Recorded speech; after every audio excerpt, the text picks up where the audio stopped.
and gentlemen, in our audience here at NBC in Burbank, California, is a lady who came just to see This Is Your Life.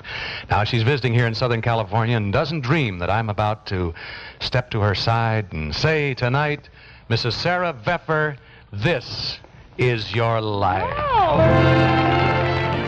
That's a clip from a famous Hollywood TV show.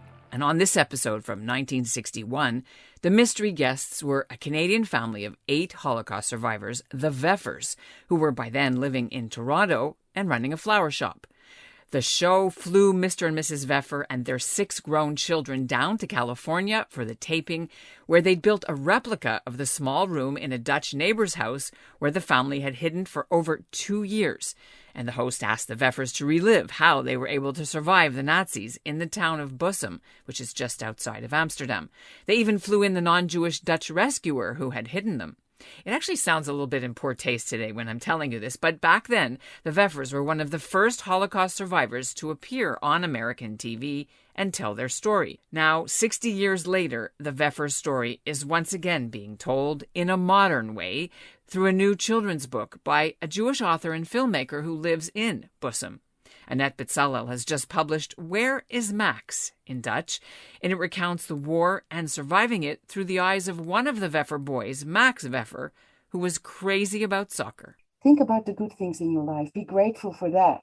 And be very aware that your freedom and the liberty that you have and a good life that you have, don't take it for granted. Be grateful for that and be careful that it can go away very quickly.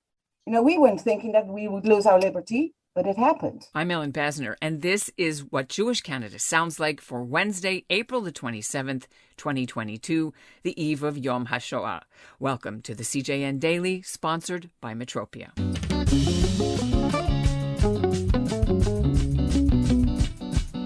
That the whole 8-member Veffer family survived the Holocaust is highly unusual, and how they came to Canada after the war is another amazing story. It was thanks to a Canadian Jewish soldier, the late Hartley Stern of Toronto. He helped liberate the Netherlands in the spring of '45, and that's where he met the Veffers' only daughter, Shelley Veffer. They fell in love, the couple got married, and he brought her back to Toronto as a war bride and then brought her whole family over to start new lives. Dutch filmmaker Annet Betsalel discovered the Veffers' story by chance among some old papers stored and forgotten in a cupboard in the synagogue in Bussum, where her husband is the cantor and she gives Holocaust tours to local school children. Coming up, we'll hear from her and from Shelley Veffer's son, Dr. Hartley Stern of Ottawa, about the new attention being focused on the bravery of both the hidden and those who hid them. But first, here's what's making news elsewhere in Canada right now. I'm Norm Gardner, and this is what Jewish Canada sounds like. Jewish groups are demanding that a planned Al-Quds Day rally set to go this Saturday outside the Ontario legislature not be allowed to happen. Similar anti-Israel rallies have been going on around the world this month, as the event is tied to the last Friday in the Muslim month of Ramadan, which is this week. The Friends of Simon Wiesenthal Centre and Abraham Global Peace Initiative and CIJA and B'nai B'rith Canada have been calling on Ontario's Premier and the Mayor of Toronto not to grant permits to the protesters, because the rallies are often places where people call for death to Israel, for intifadas, and for the cleaning Jews out of Israel. COVID interrupted the in-person rallies these last few years. We've reached out to the police and the Mayor's office and the office of Premier Doug Ford for comment. And now, a short break for this important message. From award-winning journalist Marcia Lederman comes Kiss the Red Stairs, a compelling memoir of Holocaust survival, intergenerational trauma, divorce, and discovery that will guide readers through several lifetimes of monumental change. Marcia was 5 when a simple question led to a horrifying answer. She asked her mother why she didn't have any grandparents. Her mother told her the truth: the Holocaust. Decades later, her parents dead and herself a mother to a young son, Marcia begins to wonder how much history has shaped her own life. Reeling in the wake of a divorce, she craves her parents' help. But in their absence, she is gripped by a need to understand the trauma they suffered, and she begins her own journey into the past to tell her family stories of loss and resilience. Kiss the Red Stairs, available now wherever books are sold. And joining me now from Bussum in the Netherlands is Annet Betsalel, fresh from her book launch in her town. and by Shelley Veffer's son, Dr. Hartley Stern. You two meeting only on Zoom, but you haven't met in person yet in real life, right? Looking forward to it. I have a feeling that we already know each other. Spiritual. Well, I want to wish you congratulations, Annette and Hartley, Dr. Stern, on your recent event. Let's go back and sort of just tell our listeners a little bit. What was the milestone that was released, Annette, at the ceremony? You have it there with you? Yes, I got it with me. It's the first version of the book, De Wereld van Max, which we called in English, Where's Max? And it stands for the amazing Holocaust hiding story of the Veffers in Holland, in Bussum, the small town where I live, where a family, Hartley's mom and her 5 brothers and 2 parents were hiding for almost 3 years and survived. And there's a lot of interest from Jewish and non-Jewish kids and their parents and grandparents. So for the moment, it's going really well. And I'm looking forward to an English edition for you guys in Canada and North America. And the UK has showed interest. I've sent a few copies. Now, Hartley, you weren't able to attend physically, of course, because of COVID and what have you, to the event, but I saw your video that you put together. Tell me about the message you wanted people there to know. I've learned to just connect with people during my life, and it has made me an emotional person. And I did connect with Annette. She's a remarkable individual, in my view, one of the heroes of the story, because she is working tirelessly in Holland to ensure that the next generation and the generation after that understand what happened during the Holocaust. And so the story of my mother and her 5 brothers and her parents is an important story because they were heroic. But the real story is the heroism of the Dutch underground workers who saved my family. And that story needs to be told. We're living in a terrible time of COVID when people are depressed and discouraged. And so inspiring stories that, and it's telling, I think are wonderful for today, to have just anyone who's listening be inspired.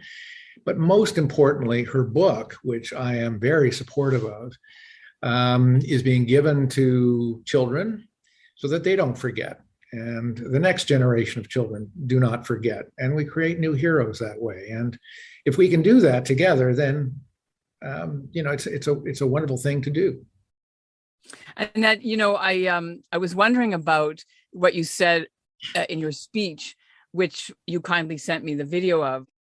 Since I receive a lot of school kids, mainly in our synagogue, to visit the synagogue, not just for a tour of, the shul, all the parts, what it means, and the symbolism, and Jewish culture, Jewish holidays. But then I also tell them what happened in Bussum during the wartime. Because as far as I know, because I went through all those demographic documents, I think that Bussum has, again, the statistic, has the highest percentage of survivors in Holland. And that is only because of the non-Jews who helped them survive. So I thought, what about telling this story for those kids? And every kid visiting the synagogue in Bussum gets it for free. But after the tour, they go into the other hall and they sit there and they have workshops. And they become a resistance party. And they write on all typewriters from the 1930s that I found on eBay. They write a resistance, an illegal newspaper. They make a radio receiver with components, and it works. They make a radio speech from what the illegal radio stations would broadcast during the wartime. From London, where the Radio Orange, it was called. We forge papers. We take, and then go, Miss, is that allowed? And I said, no, it's illegal, but sometimes you got to do that. So no, they spend their 2-3 hours and they love it, and they come back with a totally different view on how to stand in the world. I mean, it sounds, maybe megaloman, but it is true. I've seen those kids and see them think, and I heard them say, never understood how it worked, but now we've done it. We've made it. We made our own paper. We made our own forgeries, and we know how they did it, and it means something. It's concrete. So that's why I decided to make it into a children's story. And for the story, I used the interviews that I have of Max Veffer, talking about the mischief that he did, how he fell in love with the first grade teachers, and the stories, how he used to go nick apples in the orchards in the neighborhood, or how his football fell on top of this railway station roof, and he climbed on there, and he got it back, but all that kind of stories, and that made him so human. And his life was not only defined by the misery that they went through. The fact that 8 of them survived, plus there was another family with them too, that is unusual for the Holocaust to have 8 altogether. What did your grandmother and your relatives think? What did they credit? How did they decide why they all survived? I don't know that they put it all together. I've my own theories about this. Is it's an unusual confluence of events. So my grandmother was formidable. She was a woman of iron. She ate nails for breakfast and was the toughest person I ever met. When she came into a room when I was a young boy, everybody stood up. Her children stood up out of respect for her coming into a room. She was 4'11" in every direction. And so when she came into the room, she was a presence with a tightly, her hair was pulled back in a tight bun. She didn't smile very much. And so you need somebody who is just tough. So that was her. My grandfather was quite resourceful. He was a florist by profession, but he was also a carpenter. And so he was able to create and build in this little closet where they would hide. He was a perfectionist. When he would make floral arrangements, they were perfect. And so he was a perfectionist in the precision drilling so that when the Nazis came, everybody was prepared. So within the family, they had a great dynamic.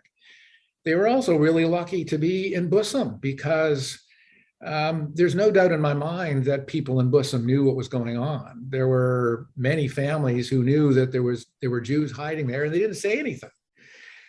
Plus, they had the remarkably courageous doctors and people like Auntie Fifi and Dr. Martins who were just courageous, who helped them. So they were in a town that was sympathetic.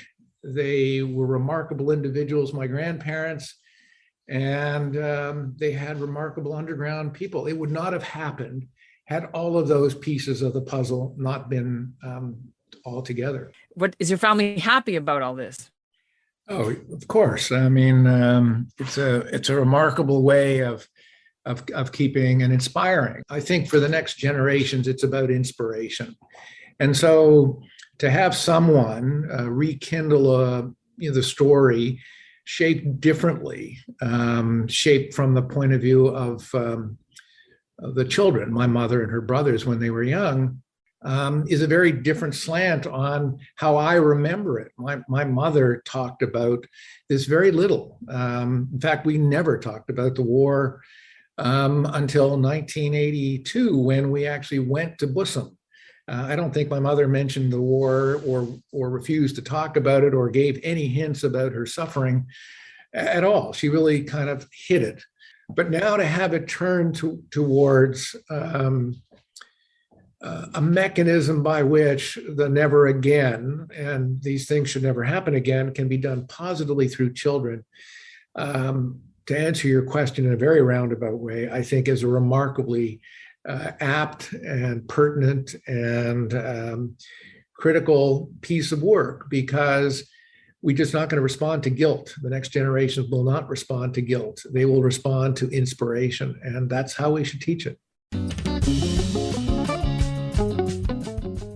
The author and Dr. Stern are set to finally meet in person in a couple of weeks when Yad Vashem will hold a special ceremony in Bussum to bestow the award of Righteous Among the Nations on the families who helped hide the Veffers.